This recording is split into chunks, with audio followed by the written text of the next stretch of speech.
Lyca production Subaskaran தயாரிப்பில் அறிமுக இயக்குனர் AR ஜீவா இயக்கத்தில் அனுபமா பரமேஸ்வரன் நடிப்பில் லாக்டவுன் ஜனவரி 30 முதல் திரையரங்குகளில். தமிழகத்தின் நிதி நிலைமையை சீரழித்ததை தவிர திமுக அரசு வேறு எதையும் செய்யவில்லை என்று பாமக தலைவர் அன்புமணி ராமதாஸ் கடுமையாக சாடியுள்ளார்.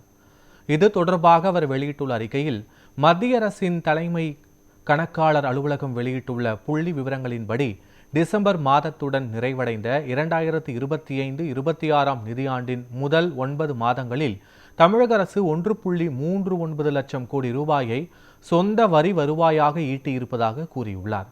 இது நடப்பாண்டிற்கான தமிழக அரசின் சொந்த வரி வருவாய் இலக்குகளுடன் ஒப்பிடும்போது 16 விழுக்காடு குறைவு என்று கூறியுள்ள அன்புமணி ராமதாஸ், அடுத்த 2 மாதங்களுக்கு இதே நிலை தொடரும் பட்சத்தில் திமுக அரசின் வருவாய் பற்றாக்குறை, நிதி பற்றாக்குறை, கடன் சுமை உள்ளிட்ட அனைத்தும் பெருமளவில் அதிகரிக்கும் என்றும் குறிப்பிட்டுள்ளார்.